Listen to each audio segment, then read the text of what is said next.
So, hi, my name is Archita Ramesh, and this is my submission for the Object Oriented Development Distinction Task 7.3 Custom Program Code. So, for this custom program code, I have made a app that is Snake Game app, and I have been implemented via the Visual Studio Code. So, for this task, I have implemented a classic Snake game using C hash and SplashKit. In this video, I'll walk you through the core aspects of my program design and its implementation, focusing on key features like snake movement, food collection, and game over conditions. So first of all, there are two type of classes in this game. So that is program.cs and snakegame.cs. Let me give a brief about what is there inside this program.cs. The program project consists of two main classes. So first in this program.cs, so it initializes the snake game instance and calls the run method to start the game. So that has been implemented in this program.cs. And next is the snake game.cs. So it is where the entire game logic has been encapsulated. So it manages the snake's movement, the spawning of food, collision detection, and game over condition. So I actually followed a modular design to keep each responsibility separate, making the code more maintainable and easier to extend. So these are the some of the things that has been initiated at the beginning. So it has been mentioned in the beginning, like food, game over, snake move, direction, game window, score, uh, snake. It has been already listed at the beginning. So let's move on to the game. So first is about the snake movement. For snake movement, we have two types. Like for the snake movement, we have the walls. So inside the wall, the snake will be moving and capturing the food that has been wanted by it. So one of the core features is the movement of the snake. So which is being handled by the handle input method. So this method actually initiates the movement, and it's been controlled using the arrow keys.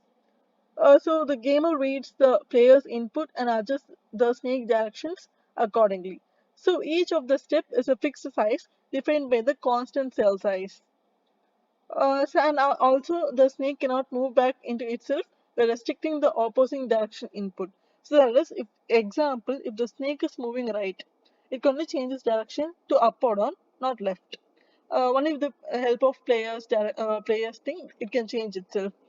So next is about food collection and storing. Um, Food collection. So that is whenever the snake hits collide with the foot, a new segment has been added to the snake's body.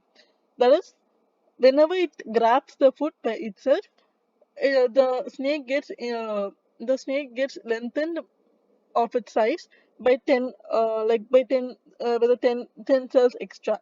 So food is randomly placed on the screen using the spawn food.